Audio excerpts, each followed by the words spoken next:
Hey everyone, I am excited to talk today about fiber. Soluble fiber, insoluble fiber, prebiotics, inulin, polysaccharides.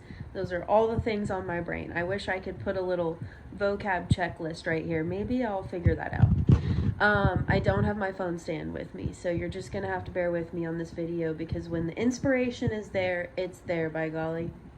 So I am working on this month's Patreon gift, which has some of my favorite roots and herbs. If you are a patron, which hopefully you are if you're watching this video, you have access to our prebiotic broth recipe on Patreon. You can use the Patreon search bar to search prebiotic broth recipe. It'll pop up. But that recipe will go over exactly what I'm going to tell you today. So if you would like it written out in front of you, search for that. I posted that recipe 2 or 3 years ago, and the research that I have done in the past few years since then is just so continually fascinating to me, and it's still one of those things that I use so often. Like, we always have a bag of prebiotic broth ready to toss into our bone broth in our cabinets. I wish that I could tincture this and like make it a super easy supplement for people, because in my eyes it is one of the most valuable things that you could be taking, but it's not that simple. So I'm gonna have to explain to you how to do it. So for starters, let's kind of go over some of those vocab words. When focusing on restoring gut health, feeding your gut microbiome, and having a diverse microflora in your gut, a lot of people think of probiotics, and that's great. Probiotics are helping to add to the good bacteria in the gut, and that's always great. In our mouths, in our guts, probiotics are really good and capable of killing bad bacteria only, and not sacrificing your good bacteria and supporting the growth of good bacteria. And I've always thought that was so cool, and that's something to keep in mind too with our swish. I get questions from time to time from other nerds that like to research this stuff. If I have antimicrobials and antivirals in my mouth, isn't that bad? Can it be killing the good microbes? Nope, because plants are freaking smart and complex, and they know what they're doing. It's so crazy to me, but there are tons of articles that prove that when you're working with antimicrobials, they are killing bad microbes only. So I just think that's so cool. But back to what I was saying.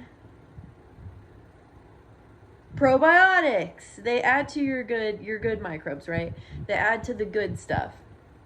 Prebiotics are equally as important because they are fertilizing the soil for a good habitat for good bacteria. I hope that makes sense. So I keep getting, there's so many words, it's a little hard for me to stay on. I'm sure it is for you too. So one of the herbs that I want to talk about today that's one of my favorite freaking herbs ever is sunchokes, also known as Jerusalem artichokes. They are tubers, they're potato-like, they're starchy, they're carbohydrates, which we're going to talk a lot about. They're so tasty, and every now and then you get a person that's like, I really want to work with sunchokes, but every time I do, I get really bloated and gassy. My theory, and there is some information out there on this, is if you overload yourself with prebiotics or you overload yourself with probiotics without a balance of both, it's overdoing it. It's hurting your system, right? Like, if we don't have that fertilizer, that prebiotic fertilizer for probiotics, sometimes it just causes people to have diarrhea and it just flushes right through. There's no soil for it to stick in. It's just the same when you flop that around. So you really want a good balance of both. If you are someone that takes a probiotic supplement, you can either add a prebiotic supplement, look for a probiotic supplement that already has prebiotics added, or you can follow the recipe that I'm going to give you today. My arm got really tired. Let me grab a prop. Okay. So let's go back to the vocabs here. Carbohydrates. Let's think about a potato. let's think about an apple, and let's think about a grain, any grain, rice, quinoa, barley, oats, whatever. Potato, grain, fruit, apple, pear. What do all of those three things have in common? Sugar, hella sugar, and a skin. They all have a skin, a coating. That coating, I'm sure we've all been told at some point in our life, eat your potato skins, that's where the good stuff is. They were right. Because every carbohydrate, every sugar-loaded thing is coated in soluble and insoluble fiber to help us digest all of those sugars. We in America are notorious for ripping those suckers off and just eating the sugars. We're like a bunch of babies. Like, I only want the good stuff. But those skins are so important. And it's not just our fault. If we go to buy grains from the store, it's near impossible to find grains that still have the hull on them, the shell. And some of you may not even know that, but rice, oats, barley, quinoa that you go and buy at the store, the hull has been removed. And this is why carbohydrates and starches and all these things, grains, get a bad rep. Because people think they're bad. No, they're not inherently bad. They're bad when you bastardize them. Apple versus apple juice. Apple is healthy, apple juice is not. Why? Because there's nothing but sugar in the juice. The apple has the skin to help your body digest those sugars. What's in the skin is what we are talking about today. Soluble and insoluble fiber. Soluble fiber is pretty easy to find. There's a lot of fibrous foods out there. But soluble fiber on its own is not super special. Insoluble fiber, this is where I might lose you, so don't worry about retaining this information as much as the other stuff I've said so far. Insoluble means it's not food for, how do I say this? Insoluble means that we can't digest it.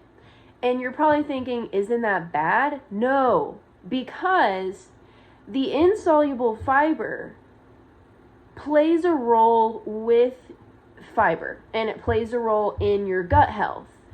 It creates a gel in your stomach, a gel coating. And if you're someone that's done a lot of research on vitamins and supplements, you're probably seeing a lot of supplements in MCT oil or some sort of oil. The reason they're doing that is because the stomach acid has a harder time penetrating the oil, and you're able to digest more of your vitamin. Some people will take a shot of oil before taking their supplements for that same reason. Well, insoluble fiber is basically doing the same thing. It's creating like a mucilaginous film. And that's really great. It makes it so much easier for your body to be able to digest fiber, sugars, all the good stuff, and put it where it needs to go. That insoluble fiber is directly feeding your gut. And there's a lot of good bacteria that's happening in that process. So we need insoluble fiber desperately. It has been removed from our diets. So what I am trying to do is help people get it back in their diets. And there are a few popular options, but there's no cheat code. There's no easy way to get it. And so that's what I really want to talk about today. Like, there are some cool things like psyllium husks, which is just plantain seeds. I'm sure if you've seen plantain growing outside, you've seen the tall stalks with the seeds. They're seeds. They have a husk on them, psyllium husk. And those husks naturally have, ding, ding, ding. And if you crush plantain, you notice it's really mucilaginous. Ding, ding, ding. Okay, so hopefully it's starting to make sense. Psyllium husk is great. We've been using it in like yogurt, granola, cookies, and anywhere we can put it. And what psyllium husk is providing is soluble and insoluble fiber. What you're not getting is inulin. And that's another big thing that we are going to talk about today is inulin and where the prebiotic yumminess comes from. So Oh, I know it's so much information, and I'm planning on doing like a much bigger class about this in the future. I just really couldn't help myself from like getting started a little bit today. This is what is magical about the roots that we are going to talk about today. Again, they're in the prebiotic broth recipe. Dandelion, chicory, burdock, elecampane, sunchokes. Those are the magic... What's the word for 5? That's the magic grouping. What all of those contain is both soluble and insoluble fiber, inulin, and therefore they're prebiotic rich. Inulin is a sugar. It is a polysaccharide. Polysaccharides are also found in mushrooms. If you've heard me or someone else rant about all the mushroom supplements on the market that are like, oh, just swallow this powdered mushroom or add this powdered mushroom to your coffee, it's bullshit. Because in order for you to actually get the good part of the mushroom that you're after, the polysaccharides that are like have all the goodness that you're after, you have got to use water and heat. So unless you're taking a mushroom supplement that says extract, not powdered mushroom, but extract, it's already been extracted, then it's not doing much for you. So that's why we love our herbal sipping broth every winter with the mushrooms, because you heat it in water and you're able to really pull that goodness out. So the best way to get all this yumminess in your diet, and what I personally see as the easiest, most convenient way, is through broth. Or maple syrup. And I'll tell you the thought behind those two things. Both, when you're making bone broth, you're simmering it in lots of water on low for a really long time. When you're making maple syrup, you tap your maple trees and that syrup is going on low for a really freaking long time. So I love throwing medicinal mushrooms in when we're making our maple syrup, like reishi, chaga, lion's mane. It's amazing. And then I love adding these roots when we're making our broth. And then the cool thing is you've got this medicinal broth, and we can our broth, and you can refrigerate it, whatever you prefer to do. And then every time you grab that broth, you're getting all that goodness. And we love to use broth as the base of most of our meals. When we're cooking meat in a crock pot, when we're making rice, when we're reheating leftovers in a skillet. Broth, broth, broth, broth, broth. So if you can become a broth person, this could be really good for you. And if you don't do bone broth, you can make this on its own. It's just not very tasty. So I would recommend throwing in some garlic, some onion, some herbs. Look at the prebiotic broth recipe. It's got other suggestions in there for you. But try to make it tasty. Or maybe you can disguise it in your food. Maybe you make it like a decoction, like a tea, and you put it in smoothies and stuff. For that reason, if you are a tier 3 patron, I'm not adding the garlic and onion. I'm just giving you the roots so that you can do what you want to with it and experiment with it. So let's get into what we have here today. We have got burdock root, elecampane, dandelion, chicory, sunchoke. You don't have to use all of them. Any of them will do. I would say 2 of them would be really good.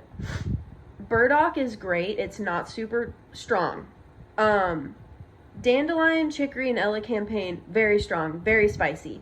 So if you want to avoid that, maybe just do sunchoke and burdock.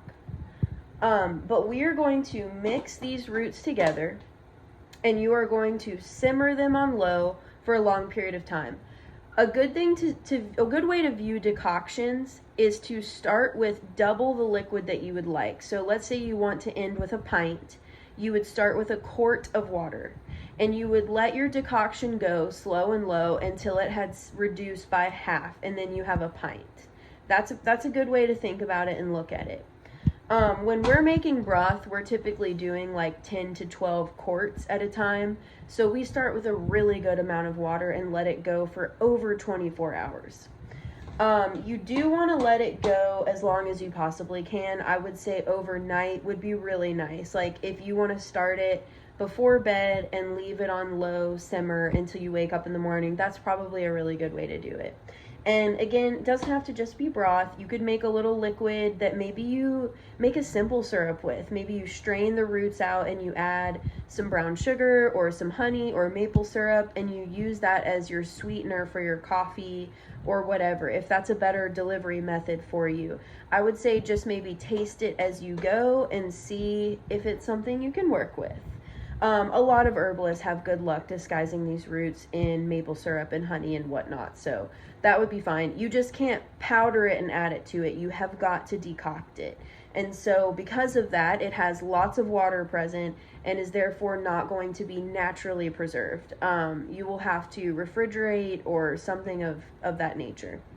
So let me know if you have any questions. I think that's really all I'm going to lay on you guys today. You've already got the prebiotic broth recipe, and if you are a tier 3 patron, you'll be receiving this blend in the mail, so have some fun with it. I realized there was one little thing that I left out of that video that I wanted to add, and it is in our all things solubility video. So if this interests you, please go find our video on solubility, because I do also elaborate on this exact reference. But I wanted to say, if you have ever tinctured these roots that I'm talking about, burdock, yellow dock, chicory, elecampane, sunshine, any of those, and you have noticed that they get a milky white film at the bottom, it can be a lot, it can be a little, depending on what proof alcohol you use, that is your inulin. But what that means is that it wasn't fully solubilized at the ratio of alcohol and water that you had. And this is going to answer a very important question that I get, which is, well, should I strain that out? No. Shake it before you use it, and then you will get that inulin, and it'll be great. Like, that's kind of the cool thing to me when we have tinctures that aren't perfectly balanced as far as their alcohol and the water soluble properties. So you get some, I don't even want to say sediment, because it's not like a material you can feel. It's just like this cloudy molecular structure that's a bit heavier than the rest of the weight of the alcohol. That stuff is still good. And so if you shake your tinctures, like I'm always telling people, you're still getting that in your dropper, which is great. So even though it didn't fully disperse itself into your alcohol mixture, it's still present. And I think that's cool. So shake your tinctures, and don't be too afraid if you tincture one of those roots and you see a cloudy white film. I talk again more about this in that video, but that often happens with dual extractions because we're kind of at home playing around with our water to alcohol ratios, and it's pretty hard to get it perfect. So that's all. Oh, wait. There was more stuff I forgot to talk about. Why this stuff matters. I know I said a bit in the beginning that I think this is really helpful for people with IBS and leaky gut, and I think this is a big reason why, especially in the US, we have so many cases of diabetes and high cholesterol and all of these things, is because we're stripping that soluble and insoluble fiber from our carbohydrates and sugars in our food. We're just isolating the good stuff, the tasty stuff. So what is beneficial about this is that it's going to help repair and restore the gut. It's going to help fertilize your gut for those good microbes. It's going to, it just helps so much. And like I was talking about the texture of the insoluble fiber, it's a little bit gel-like, it's a little bit goopy. If you think about the tissue state of leaky gut, or it like a porous gut, right? Or you think about the inflamed, painful, stretched, thin tissues that people with IBS experience, or when you think about stomach ulcers and high stomach acid and all of these things, imagine a beautiful gel-like, mucus-like film coating all of that. That's exactly what you need. So this is one of the best things that you can do for gut health. This is one of the best things you can do to not only prevent but restore and repair damage to the gut, and go even beyond that and create a healthy microbiota, and your microbiome will thank you.